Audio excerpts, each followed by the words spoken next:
even like sex trafficked, and it's, I don't want to make it sound like if you've been through sexual trauma, like, well, that means, then like, that makes you asexual or anything, but nonetheless, they have like a really intimate relationship that isn't sexual, like they go out of their way to say like, yeah, like they never had sex, even if other people think they did because they were so close, which is kind of like, I guess another issue with like weird like ideas of purity and love and whatever. But I think the more positive takeaway is that like there's kind of this idea that like Ash has been hurt by sex, and other people just like kind of view him as an object, whether it's like a tool or one for sexual things specifically. But AG doesn't see him that way at all. He just treats him like a person, and like creates this room where they can have a relationship that that isn't sexual and therefore like wouldn't be triggering to him.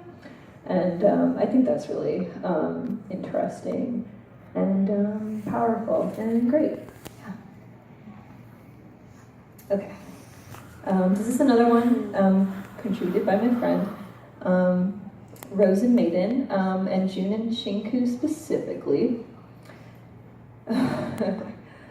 So Rose and Maiden is best known for an anime from back in 2004, but it's based on a manga originally, and then there's another anime which is like kind of a sequel. I don't entirely understand, but the story follows a middle school-aged boy and local acquaintances who are brought together by 8 magical sentient ball-jointed dolls. And those dolls are created with the eternal desire to become a perfect girl and win the love of their creator. They fight one another to collect the equivalent of one another's life force to accomplish this task. And but their ability to stay conscious, because they're just dolls, in the fight and use their combat magic, however, rests upon the ability to make an energy-sharing contract with a human medium. And so a lot of the plot hinges on these relationship dynamics that the Rose and Maiden dolls have with their human mediums, and with themselves, like their sister dolls. And so,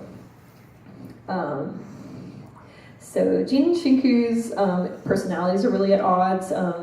Jun is immature and bitter and wants to basically be a shut-in, but Shinku like kind of brings him out of his shell and stuff, and addresses trauma, and then Shinku in turn like addresses her grief of like losing her sisters at her own hand and by others, and everything. So it's interesting that the relationship is depicted with kind of a lot of romantic imagery, like the roses and the hand kissing, but it isn't really romantic in nature.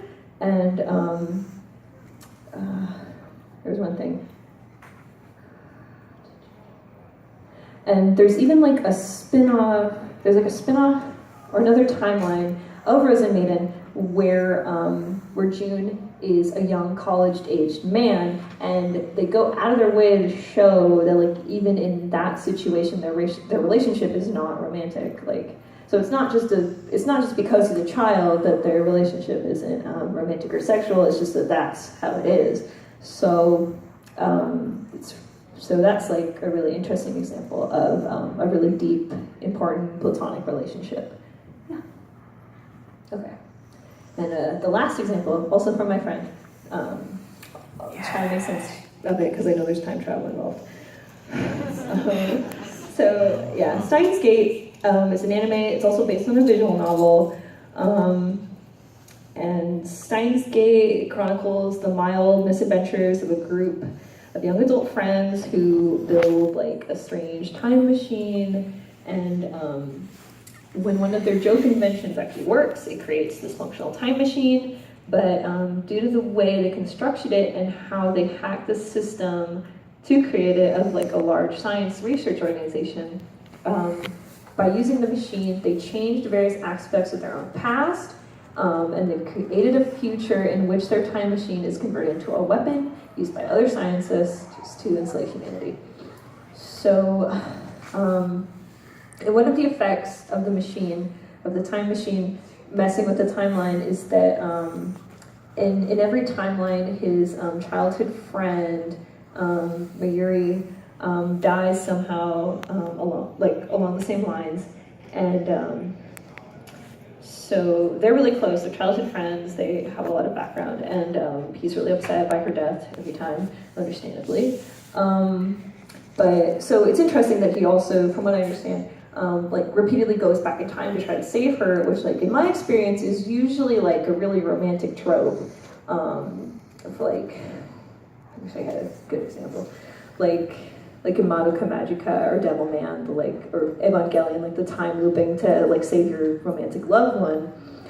But it's interesting because the main character guy actually has a love interest, and that's different from how he feels about Mayuri, which is a platonic one, which is kind of complicated based on the visual novel. I don't know if you can like date certain characters in it, but nonetheless, in the anime, they decide he has a love interest and he also has a really important close platonic friend, Mayuri, that are like equally important to him, which is really good and may resonate with like aromantic experiences or even just queer platonic experiences. Yeah, and so that's everything. I have 10 minutes-ish left, I think. Any questions? Thanks.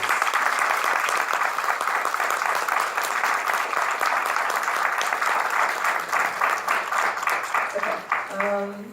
Any questions? You? So yeah, have you ever heard of School Rumble? I have. There's a character in there, Karasuma, I think it is, who I believe is aromantic. He's seen in a relationship with the other girl, but it's really the girl forcing herself on him and being really into it. Yeah, I like how a lot of like romantic comedies like that can leave room for like aromantic-ish characters like that. I like that. Anyone else? You can even like share your own headcanons. Yep, in the blue hat. Yeah, I like that you brought up Bloom Institute because I also think it's really fascinating. I was wondering your opinion as someone who's ace, if you feel like the depiction of their relationship was good in demonstrating gender and sexual fluidity, or if it kind of invalidated the ace experience by saying, oh, he'll grow out of it if you just meet the right person. I feel like it avoids that by having Maki as a character, because it's like, well, like, Maki's not going to grow out of it. So even if, like, I mean, like, the title is Bloom Into You, so it's kind of going with that that idea of, like, late bloomer and everything. So, like, that is a valid experience, and especially, like, for lesbians, it can be, like, if you falls under that, like, it can be hard to recognize, like, romantic feelings because, like, you live in a heteronormative society. But I will say, like, you did resonate with me a lot as, like, as someone who's ace and also attracted to women, so, yeah. I don't know if that answered the question. Thank you. Okay. Anyone else? Okay, I also forgot to add, I have my website and everything, my Twitter up there, but I forgot to add, I'm hosting 2 panels tomorrow that you can go to. I'm hosting a panel called Rainbow Releases tomorrow morning, which is about LGBTQ themed releases coming out in English this year. You can hear me talk about Our Dreams at Dusk by Yuki Kamatani again. And other ones too. Yeah, if you're into that. And then later that day in the same room, I'll also be hosting a panel called Genres Fake, an exploration of how we categorize anime and manga, which is just kind of what it says in the tin. It's about looking at ambiguities and like complicated things in genre and sorting things, which kind of have things to do with this panel, where it's like, because especially working on Rainbow Releases, trying to like sort things as LGBT. It's like, is this LGBT or is it boys love or is it yuri and stuff like that. Oh, in the flower crown. My partner and I actually were just talking today about, along that topic, how there's genres with big quotation marks where they say body swap, but that tells you absolutely nothing about the story. So it's a pointless genre. It's more like a tag. Yeah. It's really common in anime where there's like because like tags can kind of be helpful too, but then like when you call it a genre, it's kind of weird, and especially like how body swap may or may not like overlap with like gender swap too. Yeah, there's a lot to unpack there. So come to that panel, learn about that if you want. Anything else? Well, thank you all for coming.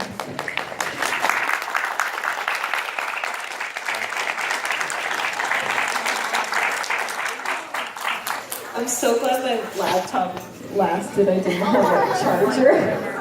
So yeah, I thank you all for coming again.